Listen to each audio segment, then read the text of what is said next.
আর মমতা ব্যানার্জির চটি যারা চাটছেন।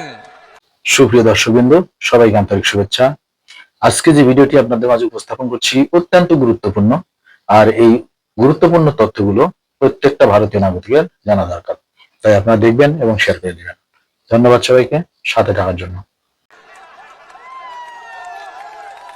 সেই নিচের তলার পুলিশকে বলছি না, যারা পারমিশনটা আটকে ছিলেন তাদেরকে বলি, সমাবেশটা হলো তো,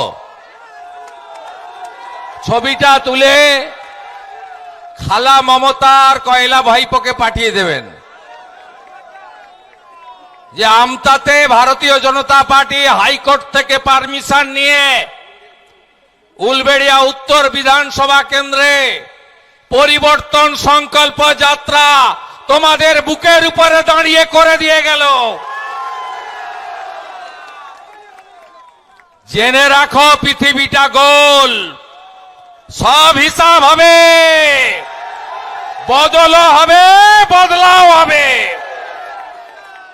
তিনটে হিন্দু ছেলেকে কাল রাত্রে তুলে এনেছিল গীতা পাঠের অনুষ্ঠানে, তারা প্রতিবাদ করেছিল, অনুষ্ঠানকে অপবিত্র করেছিল বলে আপনাদের খুশির খবর দিয়ে শ্রমিকরা জামিন পেয়ে গেল এই মুহূর্তে। জয় জয় শ্রীরাম, জয় জয় শ্রীরাম, জয় জয় শ্রীরাম। আর মাত্র 4 মাস, এপ্রিল মাসের পরে এই মামলা প্রত্যাহার হবে। যারা জেলে গেছেন তারা বিজেপি সরকার এলে সংগ্রামী ভাতা পাবেন, আমি এখান থেকে ঘোষণা করে দিয়ে গেলাম। আর যে পুলিশ সামান্য 100 জন নিয়ে পরিবর্তন সভার জন্য হামলা করেছেন, সেই পুলিশকেও বলে রাখলাম, ব্যাগ গুছিয়ে রাখুন, আপনাদের সঙ্গে মে মাসের প্রথম সপ্তাহে দেখা হবে। মুখ্যমন্ত্রী বলেন ধর্ম যার যার উৎসব সভা, বিরোধী দল নেতা বলে ধর্ম যার যার, রক্ষা করার দায়িত্ব তার তার। যদি আপনারা শ্যামপুরে দুর্গা ঠাকুর ভাঙার মতো ঘটনা চিরতরে বন্ধ করতে চান, জাগো হিন্দু জাগো, ঐক্যবদ্ধ হও। হিন্দুরা জাত পাত কি করো বিদায়, জাত পাত কি করো বিদায়, জাত পাত কি করো বিদায়। তাই ঐক্যবদ্ধ করুন। আমি বলি ধর্ম যার যার, রক্ষা করার দায়িত্ব তার। এ লড়াই সনাতনীদের বাঁচার লড়াই, এ লড়াই রাষ্ট্রবাদের লড়াই, এ লড়াই বিকাশবাদের লড়াই। গতকালও দক্ষিণ 24 পরগনার কুলপিতে হনুমানজির মাথা ভেঙে গুড়িয়ে দিয়েছে বজরংবলীজি। এই জিনিস মানব না আমরা মানব না। হিন্দু মন্দির বানাবে, মুসলমান মসজিদ বানাবে, খ্রিস্ট ধর্মের লোকেরা গির্জা চার্চ বানাবে, আর শিখরা গুরুদ্বারা বানাবে, আমাদের কোনো আপত্তি নেই। কিন্তু বাবরের নামে কোন জিনিস চলবে না, বাবরের নামে চলবে না। আপনাদের ঠিক করতে হবে যে বাবরি মসজিদ বাবরের নামে এখানে ধর্মস্থান তৈরি হবে, হ্যাঁ কি না? যদি না চান বিজেপিকে আনুন, কথা দিয়ে গেলাম। বিজেপির একজন রাজ্য স্তরের কার্যকর্তা হয়ে বিজেপি সরকার এলে মন্দির মসজিদ গির্জা গুরুদ্বারা যত খুশি করুন, জমি থাকলে করুন, অর্থ থাকলে করুন, অনুমোদন দেব, কিন্তু বাবরের নাম লিখতে দেব না। এবারের নির্বাচন পশ্চিমবঙ্গে বাবরের নাম লিখবেন না, বুঝবেন? বলুন আপনারা, বলুন আপনারা, বাবরের নাম বুঝবেন? বাবরের নাম বুঝবেন? বাবর কে ছিল? মোগল হানাদার। উনি লোকেরা মন্দির ভেঙেছেন, হিন্দু মা বোনের ইজ্জত নিয়েছেন। এই বলাৎকারী বাবরের নাম স্বামী বিবেকানন্দ, চৈতন্য দেব, নেতাজি সুভাষ চন্দ্র বসু, ক্ষুদিরাম বসুর ভূমিতে ঠাকুর রামকৃষ্ণ দেব, আজকে তিথি পুজো মা শারদামণির, এই মাটিতে লিখতে দেব না, দেব না, দেব না।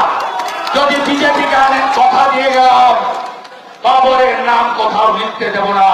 আর পশ্চিমবঙ্গে কোথাও যদি মোগলদের নাম থেকে থাকে, সে ঔরঙ্গজেব হতে পারে, শাহজাহান হতে পারে,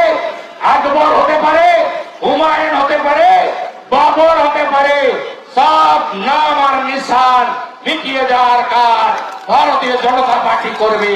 তাই যারা বাবরের নাম রাখতে চান তারা ভোট দিন অন্য জায়গায়, আর যারা বাবরের নাম বুঝতে চান তারা পদ্ম ফুলকে আনুন, পদ্ম ফুলকে আনুন, পদ্ম ফুলকে আনুন।